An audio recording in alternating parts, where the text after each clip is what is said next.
Good morning, students. Today we will discuss the topic utilization and conservation of natural resources और उसका एक part है conservation of soil resources. तो आज हम पढ़ेंगे मृदा संसाधनों का संरक्षण। कंजर्वेशन ऑफ सोइल रिसोर्सेज, तो मिट्टी एक जो मृदा है, जो मिट्टी है, वो एक ऐसा माध्यम है जिसमें सभी प्रकार के पेड़ पौधे और फसलें उगती हैं। It is one of the most important resource. इसी जो पेड़ पौधे फसलें उगती हैं, इसी हरियाली से हमें भोजन भी मिलता है, मिट्टी से वस्त्र, जीवन और बहुत सी सुविधाएं मिलती हैं। पशु पक्षी अपना भोजन के लिए वनस्पति पर निर्भर हैं और वनस्पति कहाँ होती है? सोयल में, मिट्टी में। तो अप्रत्यक्ष रूप से मिट्टी विभिन्न प्रकार के प्राणियों के जीवन का आधार है। इस प्रकार जीवन जैवमंडल में पाए जाने वाले सभी संसाधनों में मृदा सबसे इम्पोर्टेंट है। मृदा एक नवीकरणीय संसाधन है, फिर भी बहुत सी समस्याएं हैं। दो मेन समस्याएं हैं जिससे मृदा संरक्षण जरूरी है। पहली तो हमारी जो अपरदन की समस्या है, मृदा अपरदन की समस्या, और दूसरी है मृदा की उर्वरकता के ह्रास होने की समस्या। मृदा संरक्षण का अर्थ है मिट्टी को इस ढंग से हम प्रयोग करें कि मिट्टी की उत्पादकता का कम से कम हनन हो, उसकी उत्पादकता ना गिरे, जितना उसमें पहले पैदावार होता था वो वैसे ही रहे। तो मृदा अपरदन की जो समस्या है उसको हम डिस्कस करेंगे। पहले जल तथा वायु के प्रभाव से मृदा की ऊपरी उपज का बह जाना या उड़ जाना, मतलब जो ऊपर की आपकी परत होती है मिट्टी की, उसको चाहे वो जल हो चाहे वायु हो, उससे उड़ जाए या वो वायु से उड़ जाए या जल से बह जाए, तो जो उपजाऊ मिट्टी होती है वो चली जाती है। तो प्रति वर्ष अगर हम देखें तो औसतन 2% से अधिक उपजाऊ भाग बहकर चला जाता है। महत्वपूर्ण तथ्य यह है कि मिट्टी का 1 सेंटीमीटर परत बनने में लगभग 1 लाख वर्ष लग जाते हैं। अकेली जो गंगा नदी प्रति वर्ष लगभग 30 करोड़ टन मिट्टी ले जाकर बंगाल की खाड़ी में डालती है। तो एक बार जब ऊपर की जो परत है वो नष्ट हो जाती है, किसी प्रकार की वनस्पति पैदा नहीं हो सकती, तो ऐसी मिट्टी अपरदन को कृषि की मतलब निर्दय शत्रु या रेंगती हुई मृत्यु या क्रीपिंग डेथ कहा जाता है भाई, जो कर जैसे बह जाती है तो उसको बोलते हैं। उसमें भी 2 प्रकार की हैं। एक तो है सीट इरोजन, परत अपरदन बोलते हैं, जिसमें पूरी परत चली जाती है। वर्षा होती है, मिट्टी घुल कर तीव्र गति से चलती है, पवन उड़ाकर मिट्टी को ले जाती है दूसरे स्थान पर। तो इस प्रकार मिट्टी की पूरी परत का सफाया हो जाना क्या कहलाता है? Seat erosion. और दूसरा होता है गली इरोजन, अवनालिका अपरदन। इसमें क्या होता है, जब ढालू भूमि होती है तो तेजी से जब कोई जल बहता है वहाँ, तो अलग अलग धाराएं बन जाती हैं और वो मिट्टी को काट देती हैं बहुत गहराई तक, तो नालियाँ सी बन जाती हैं। इसको बोलते हैं अवनालिका अपरदन, गली इरोजन। फिर इरोजन के कारण क्या है भाई, मृदा अपरदन होता क्यों है? तो आपने भी पढ़ा होगा, बहुत आपने भी देखा होगा, बरसात में हवा डेजर्ट इलाकों में अपरदन बहुत होता है। आखिर उसके कारण क्या है? एक तो सबसे पहले है जब बाढ़ आती है, बाढ़ से जब जल जो नदी के तटबंध हैं उनसे बाहर, तटबंधों के बाहर मिट्टी की उपजाऊ परत को बहा ले जाता है। कहीं भी बाढ़ आएगी तो ऊपर की जो मिट्टी है वो एक स्थान से जाकर दूसरे स्थान पर जमा हो जाती है। दूसरा है खड़ी ढालों पर जल का जब वेग अधिक होता है, जब ढालें खड़ी होती हैं तो वहाँ नालियाँ व गड्ढे बन जाते हैं, खड्डे बन जाते हैं। मूसलाधार वर्षा से जल प्रवाह तेज होता है, जिससे मिट्टी की ऊपरी परत बहकर नष्ट हो जाती है। शुष्क प्रदेशों में वनस्पति के अभाव में तेज हवाएं भाई जहाँ वनस्पति नहीं होती है तो डिफ्लेशन होता है, बालू के जो असंगठित कण हैं वो हवा अपने साथ उड़ा ले जाती है, उससे भी अपर्दन होता है।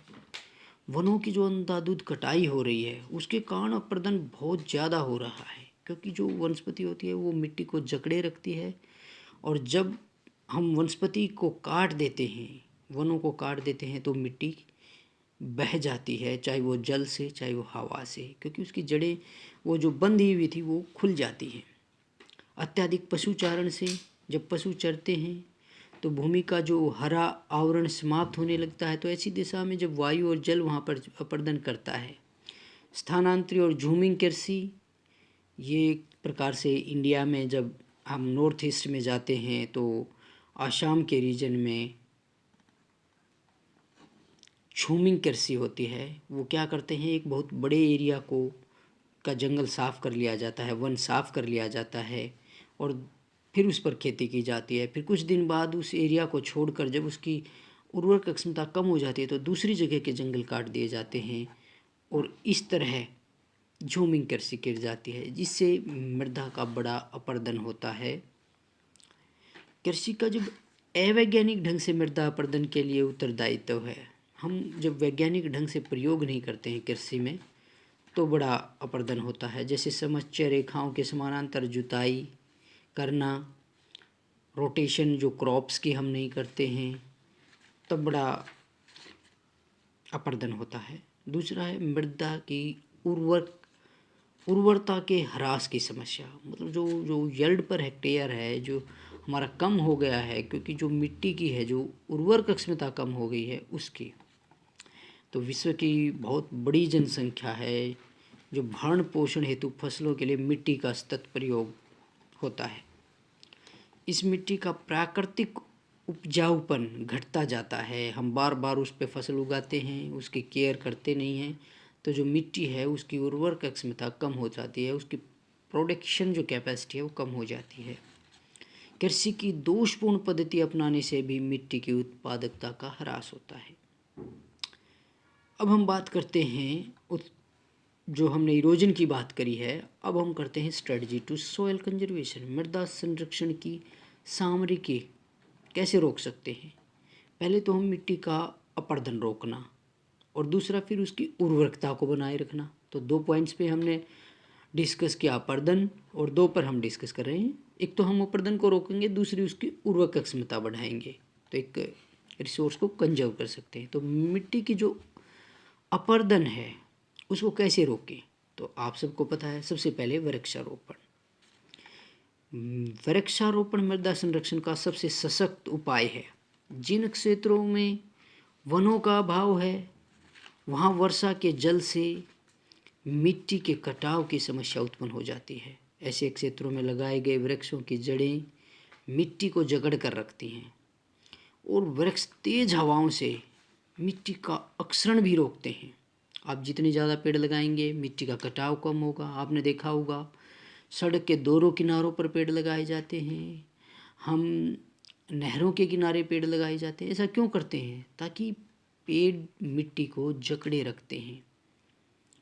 बांध बनाना, आपने देखा होगा हम पहाड़ों पर बांध बनाते हैं, नदियों पर बांध बनाते हैं, वो इसीलिए बनाए जाते हैं बाढ़ को कम करने के लिए, ताकि बाढ़ नहीं आएगी, पानी ज़्यादा नहीं बहेगा, तो वो बहाव मिट्टी का भी कटाव कम करेगा, उससे मिट्टी संरक्षित रहती है। फिर हम पशुचारण पर नियंत्रण, पशुचारण बहुत ज़रूरी है, लेकिन इसके लिए हमें मतलब स्पेशल जो चारागाह है वो विकसित किए जानी चाहिए। खाली खेतों में पशुचारण नियंत्रित किया जाए, क्योंकि अगर हम बेरोक घूमते हुए पशुओं जब अपने खुरों में मिट्टी को ढीला करते हैं, वो थोड़े समय बाद वो ढीली मिट्टी की ऊपरी परत अपर्दित हो जाती है, तो ये भी हमें ध्यान रखना है। उसके बाद है शेल्टर बेल्ट्स, जो पंक्तिबद्ध पौधारोपण हम करते हैं शुष्क भागों में, खेतों के बचाव के लिए हमें शेल्टर बेल्ट्स लगानी चाहिए। शेल्टर बेल्ट में क्या होता है, पौधों को एक पंक्ति में लगा दिया जाता है, ताकि जब हवाएं चलें तो हवाओं के साथ जो मिट्टी ना उड़े, और उड़े तो वहीं गिर जाए, उड़ने को नियंत्रित किया जा सकता है। ऐसे क्षेत्रों में खेतों के विभिन्न भागों में पहुंचने वाली जो नालियों की जो तली में प्लास्टिक शीट बिछाई जाती है या भूमिगत पाइप भी डाले जाते हैं ताकि मिट्टी का कटाव भी ना हो और जल का अनावश्यक वाष्पीकरण भी ना हो। उसके बाद क्या है, जो कृषि प्रणाली है हमारी, उसको साइंटिफिक बना यूज कर सकते हैं हम। साइंटिफिक यूज ऑफ एग्रीकल्चर जो है उसमें साइंटिफिक और टेक्नोलॉजी का यूज कर सकते हैं।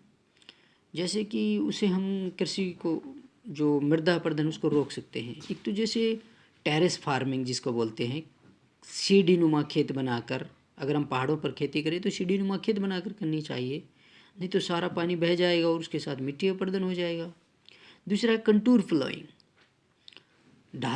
ढलानों पर जब जल का वेग रोकने के लिए हम कंटूर फ्लोइंग करते हैं।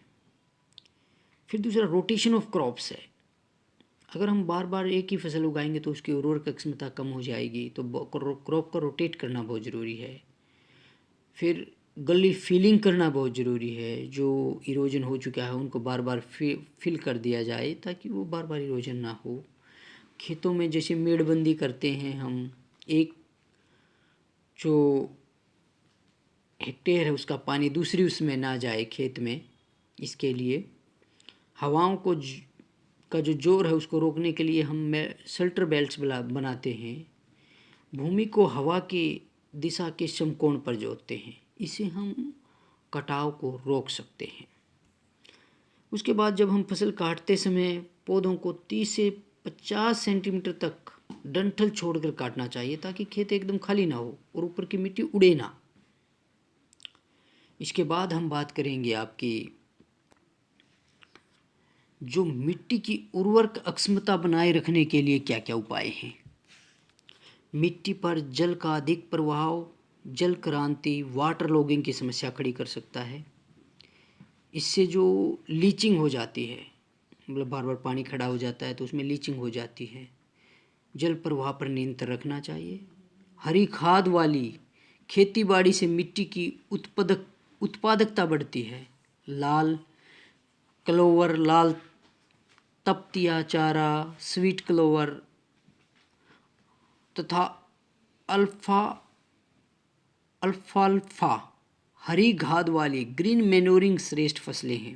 तो इस तरह की फसलें हमें उगानी चाहिए। भूमि की लवणता को नियंत्रित करने के लिए जौ, कपास, मक्का इत्यादि उगानी चाहिए। और नाइट्रोजन की कमी को पूरा करने के लिए दालें उगानी चाहिए, मटर, सेम। और उर्वरकों का प्रयोग भी उर्वरता बढ़ाता है। सिंचाई मिट्टी की उपयोगिता को बनाए रखने का सबसे सख्त तरीका है। तो आज स्टूडेंट्स हमने डिस्कस किया है कंजर्वेशन ऑफ सोयल। तो हमने पहले अपरदन की समस्या पर डिस्कस किया, उसके बाद उसकी जो प्रोडक्टिविटी जो कम हुआ है उसका प्रोडक्टिविटी उसको डिस्कस किया।